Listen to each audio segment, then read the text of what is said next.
Hi every one, R4iലേക്ക് എല്ലാവർക്കും സ്വാഗതം.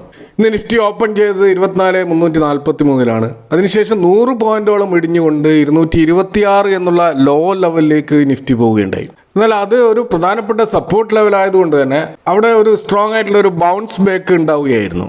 അപ്പോൾ തുടക്കത്തിൽ മാർക്കറ്റ് താഴോട്ടേക്ക് പോകുമെന്ന് കരുതി ഷോർട്ട് പൊസിഷൻ എടുത്ത ട്രേഡേഴ്സ് മാർക്കറ്റ് തിരിച്ചു കയറാൻ തുടങ്ങിയതോടെ ആ നഷ്ടം ഒഴിവാക്കാനായിട്ട് ആഫ്റ്റർനൂൺ സെഷനിൽ തിരക്കിട്ട് ഷോർട്ട് കവറിംഗ് നടത്തിയതിൻ്റെ ഭാഗമായിട്ട് പെട്ടെന്ന് തന്നെ മാർക്കറ്റ് ഉയരുകയും 315 മാർക്കറ്റ് ക്ലോസ് ചെയ്യുമ്പോൾ 24,339 എന്ന റേഞ്ച് വരെ നിഫ്റ്റിയെ കൊണ്ടുപോവുകയും ചെയ്തു. ഏകദേശം 100 പോയിന്റിൻ്റെ ഒരു റിക്കവറി അവിടെ ഉണ്ടായി. എന്നാൽ അവസാന 15 മിനിറ്റിലുള്ള ആ ഒരു ഓപ്ഷൻ ടൈമിൽ മാർക്കറ്റ് വീണ്ടും 50 പോയിന്റ് ഇടിഞ്ഞ് 24,287 വന്നതായിട്ട് കാണാം. അപ്പോൾ ഈ ഓപ്ഷൻ സെഷൻ തുടങ്ങിയതിന് ശേഷം ആദ്യമായിട്ടാണ് ഈ രീതിയിൽ വലിയ ഇടിവ് ആ ഒരു സെഷനിൽ കാണുന്നത്. ഈ ഓപ്ഷൻ സെഷൻ വന്നതിൻ്റെ തുടക്കത്തിൽ വമ്പിച്ച ബൈങ് ആയിരുന്നു ഉണ്ടായിരുന്നത്. അതുകൊണ്ട് തന്നെ നിഫ്റ്റി കൂടുതൽ ഹൈ ആയിട്ട് ക്ലോസ് ചെയ്യുകയായിരുന്നു ചെയ്തിരുന്നത്.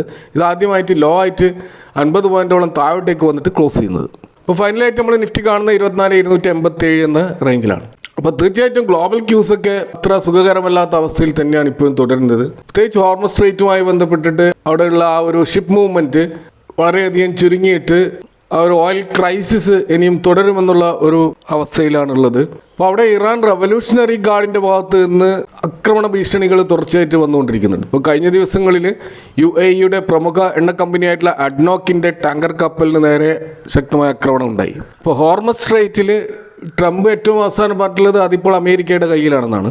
എന്നാൽ ഇറാൻ്റെ പരമാധികാരത്തിലാണ് അതുള്ളതെന്ന് ഇറാനും തിരിച്ചടിക്കുന്നുണ്ട്. അപ്പോൾ ചുരുക്കത്തിൽ ആ ഒരു സംഘർഷം കൂടുതൽ എസ്കലേറ്റ് ചെയ്യുന്ന രീതിയിലാണ് നമ്മൾ കാണുന്നത്.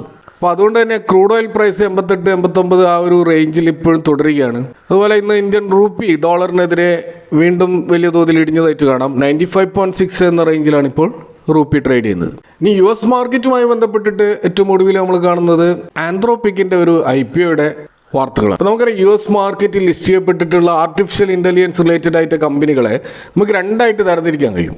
അതിലൊന്ന് direct large language model generative AI കമ്പനികളാണ്. മറ്റൊന്ന് AI റിലേറ്റഡ് ആയിട്ടുള്ള ഹാർഡ്വെയർ സോഫ്റ്റ്വെയർ ക്ലൗഡ് സൗകര്യങ്ങൾ നൽകുന്ന സപ്പോർട്ടിംഗ് കമ്പനികളാണ്.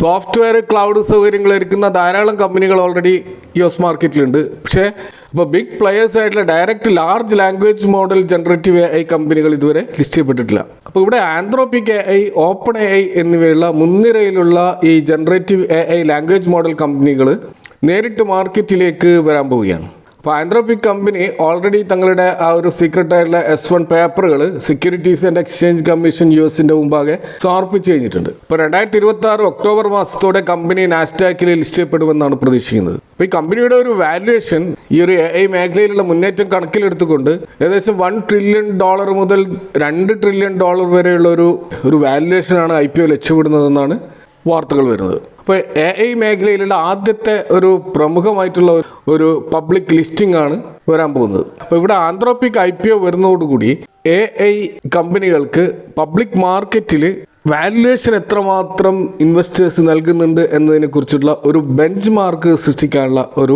സാധ്യതയുണ്ട്. അതുകൊണ്ടാണ് ഈ IPO വളരെയധികം പ്രാധാന്യം അറിയിക്കുന്നത്. എന്നാൽ ഇവിടെ ChatGPTയുടെ ഓപ്പൺ AI തങ്ങളുടെ പ്ലാനുകൾ വികസിപ്പിച്ചെങ്കിലും ലിസ്റ്റിംഗ് 2027 നീട്ടാൻ സാധ്യതയുണ്ടെന്നാണ് ബ്ലൂംബർഗ് ഒക്കെ റിപ്പോർട്ട് ചെയ്യുന്നത്. അപ്പോൾ വലിയ തോതിലുള്ള ഡാറ്റാ സെൻറ്റർ ചെലവുകളും മാർക്കറ്റിലെ ചാഞ്ചാട്ടങ്ങളും പരിഗണിച്ച് കൂടുതൽ ഒരു ഫൈനാൻഷ്യൽ സ്റ്റെബിലിറ്റി കൈവരിച്ച ശേഷം മാത്രം ലിസ്റ്റ് ചെയ്യാനാണ് ഓപ്പൺ AI താല്പര്യപ്പെടുന്നത്. അപ്പോൾ $1 ട്രില്യൺ മുകളിലാണ് ഓപ്പൺ AIയും ലക്ഷ്യമിടുന്നത്. ഏറ്റവും ഒടുവിൽ 2026 ജൂണിൽ ചരിത്രത്തിലെ ഏറ്റവും വലിയ IPO, അതായത് $1.77 ട്രില്യൺ SpaceX IPO ഓൾറെഡി വന്നിട്ടുണ്ട്. ആന്ത്രോപിക് നിലവിലെ നിക്ഷേപകരുടെ പ്രതീക്ഷകൾ അനുസരിച്ചിട്ട് അതിനെ കവച്ചു വെക്കുമെന്നാണ് പ്രതീക്ഷിക്കുന്നത്.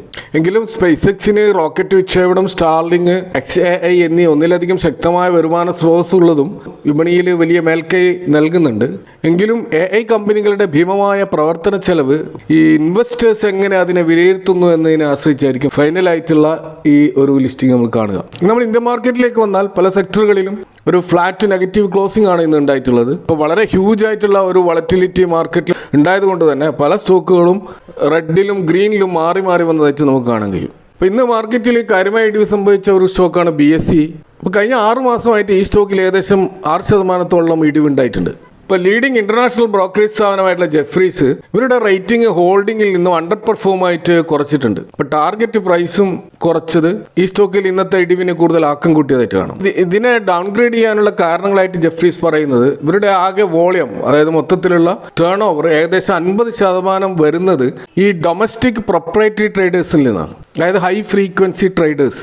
ഇപ്പോൾ ഓപ്ഷൻ മാർക്കറ്റിൽ ഈ സെക്യൂരിറ്റി ട്രാൻസാക്ഷൻ ടാക്സ് അഥവാ STT വർദ്ധിപ്പിച്ചതും ഫണ്ട് റൈസ് ചെയ്യുന്നതിന് RBI ബാങ്ക് ഗ്യാരണ്ടിയിൽ വരുത്തിയിട്ടുള്ള മാറ്റങ്ങളും, അതുപോലെ ഇപ്പോൾ ഏറ്റവും ഒടുവിൽ ഇൻട്രൊഡ്യൂസ് ചെയ്തിട്ടുള്ള ക്ലോസിംഗ് ഓപ്ഷൻ സെഷനും ഒക്കെ വലിയ തിരിച്ചടിയാണ് എക്സ്ചേഞ്ചിന് നൽകിയിട്ടുള്ളത്. അപ്പോൾ പുതിയ മാറ്റങ്ങൾ ഈ വലിയ പ്രൊപ്രൈറ്ററി ട്രേഡേഴ്സിൻ്റെ ട്രേഡിംഗ് സ്ട്രാറ്റജികളെയും അവരുടെ വോള്യത്തെയും വലിയ തോതിൽ ബാധിക്കുന്നുണ്ടെന്നാണ് ജെഫ്രീസിൻ്റെ റിപ്പോർട്ട്.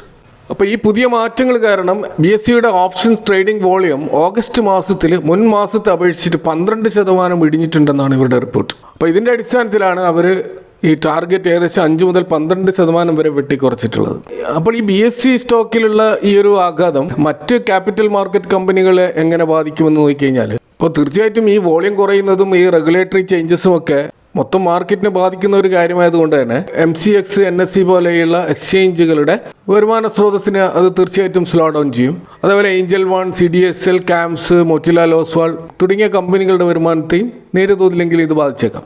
എന്നാൽ അവിടെ CDSL, CAMS പോലെയുള്ള ഡെപ്പോസിറ്ററികൾക്ക് മ്യൂച്വൽ ഫണ്ട് ഇൻവെസ്റ്റേഴ്സിൽ നിന്നും F&O ട്രേഡിങ്ങിനേക്കാൾ ലോങ് ടേം ആയിട്ടുള്ള ഡെലിവറിയും അതുപോലെ സിസ്റ്റമാറ്റിക് ഇൻവെസ്റ്റ്മെൻറ്റ് പ്ലാൻ വഴിയുമൊക്കെ പ്രധാന വരുമാനം വരുന്നത് കൊണ്ട് ഈ CDSL-ലും CAMS-ലും ഒക്കെ വലിയൊരു പ്രത്യാഘാതം അത് ഉണ്ടാക്കണമെന്നില്ല.